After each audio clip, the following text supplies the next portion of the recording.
Hi everyone, look what I have here. It is the October SCRAWLRBOX. I know I did cancel my subscription a few months ago, but since I'm a sucker and I received an email from SCRAWLRBOX saying that they were celebrating their 50th box and they were going to add an extra item in it. Also, as an incentive for me to come back, they wanted to give me a 20% off. I decided to give it a shot. So here it is. Let's see what's inside.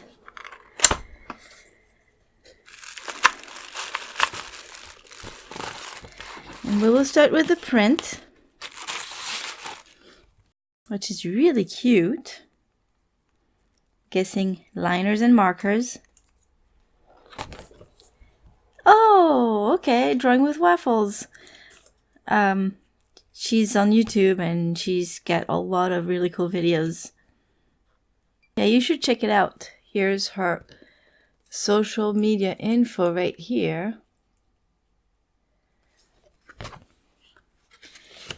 And let's see what kind of paper we have.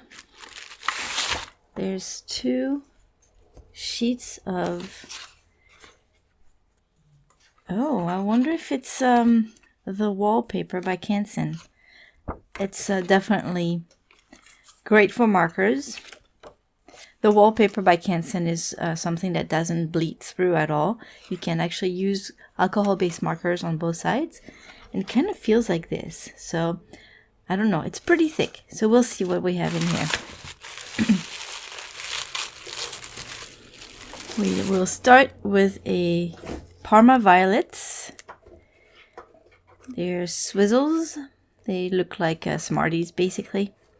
And I'm guessing, I don't know, it says violets, but I don't know if that's the flavor or if the flavor is grapes. The menu.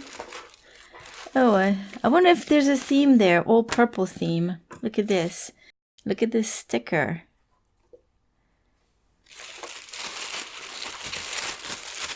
We have a paint pen by Derwent. And it's a white one, and I think I already have one. I don't know if it's the same. Let me check.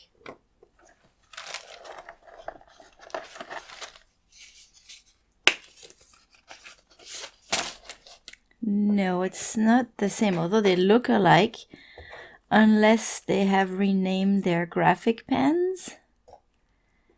I have to investigate that because they look awfully similar.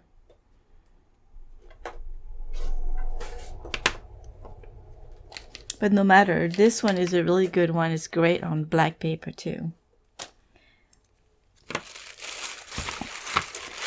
And then a Faber-Castell Graphite pencil. It's 2.5. Oh, okay. So it's a 2.5 pencil instead of a 2 pencil. I'm guessing, and it's the same as an HB pencil. Interesting. It says in French, dessin means drawing. Alright, we'll have to try this. Wait, oh wait, there's plenty of other things right here. Kneaded Eraser by Lyra. I like that they put it in a little container because if you drop this, you know, and you have a cat, for instance, like I do, playing in the background, you probably hear her right now. It gets covered in hair and all, but I just can't even open this thing. Anyway, I'll give it a... I can't open it. That's just because of my hand, that's all. Oh, here we go. Yeah, so you use it and then you put it back. What I do, I always use a kneaded eraser, but what I do is when I'm not using it, I put in a little baggie. That way, if it falls, it's okay. It's not going to keep it... It's going to keep it protected from dirt or stuff like that. Now, I'm guessing that's the little extra item, which is really cute. A little SCRAWLRBOX pen. Look at this. Very nice. And here... Oh, that's pretty cool. Because I was considering trying one of those little packages of Copic 2 markers. because they come with just it's like a color theme, and then it has a couple of Copic markers and then a fine liner, which seems to be purple because it's a doodle pack and a purple doodle pack. So I was right. There's a purple theme right here, huh?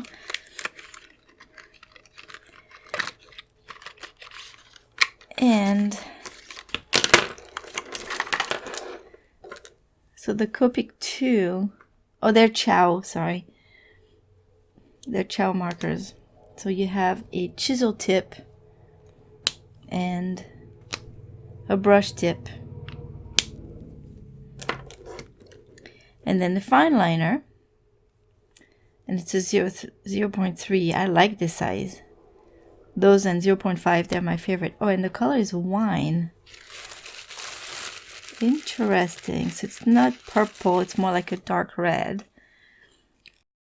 But this, I have no idea what this is. Let's see. At you spike. It looks like a sparkling, twinkling like stars. And it's pink. So let's see real quick. So it's a plastic tip. Ooh, it's pink, sparkly ink. I don't know if you can see it. That's pretty. That's a pretty neat little package right there. And I like that it was some kind of a theme and with a color scheme. That's pretty neat, and that explains that it looks like it's supposed to be sparkly. It has all those little shiny dots on it, and actually it goes well with the example here. So now I just want to find out about the paper. I was right. The paper is Cancer in the Wall. Cool. I love it. So I'm very happy with this box. I'm glad I gave it a shot. And for 20% off, it's really neat because it's a little expensive to come to the US. Well, could be worse, but yeah. I'm pleased. Let's see. Oh, wait. I forgot. There is a theme. Where's the theme? Dressed to the nines. Oh, gosh. I have to figure out what that means. I'm guessing is dressed to impress or nicely dressed or something. I don't know. So stick around and I'll see what I can do with all this. And in the meantime, I think somebody will be happy to play with this.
So I was pretty much correct about the expression dressed to the nines. It means very well dressed, very fancy basically. But I'm kind of confused because in the sort of description of the challenge, it also says, why not recreate your individual dress style or interpret what you are wearing today into a completely purple outfit? I decided to just draw what I'm wearing today. And usually when I draw and when I do art, I like to wear something very comfortable, and today I'm wearing sweatpants and a sweater, so that's why I decided to draw. And because I never do character design and stylize people, it was a very tough challenge for me, and I wanted to just do a sketch first. I basically sat in my chair like I often do, and I tried to picture a mirror in front of me and trying to imagine what was on the mirror, my reflection, and what I would be drawing. And it was very tricky because it was all from my head, and that's not something I do very often. So I was pretty pleased with the sketch. Again, not very stylized, at least compared to the print we got in the box. When I was done with the sketch, I traced it, and that's when I realized that I had sketched it too big for the paper that we got in the box. I don't know why, I should have checked first, but the thing is, usually the paper we get in the box, in the Scrawlr box, is some kind of A5 size, and the sketchbook that I was using is a sketchbook that I got in one of the Scrawlr boxes. And I had in mind, I guess, that the paper that was in the box in this particular box was the same size, and it was not. But no big deal. I was too lazy to redraw it, so I just tilted the paper a little bit, and I called it good. So I didn't really do anything fancy. I colored everything in with the purples, and I went over different areas several times to create shadows. And I tried to find out about the Derwent paint pen, and I couldn't really find any information, but it really looks like it was basically a rebranding by Derwent. So instead of using the one that came in the box, I used the one I already had. It's really the same thing. And those are really nice paint markers. They have a very fine tip, and the color is opaque. They're really cool. I really like the color of the fine liner. It's not something you find very often. And also that sparkly pen was pretty neat. I was very surprised that with such a hard tip that the ink was flowing very easily, was very smooth. So yeah, I had fun. I totally messed up the face with the shadows, but that's okay. Alright, that's it for today. Thank you very much for stopping by. I'll see you soon. Have a wonderful day. Bye bye.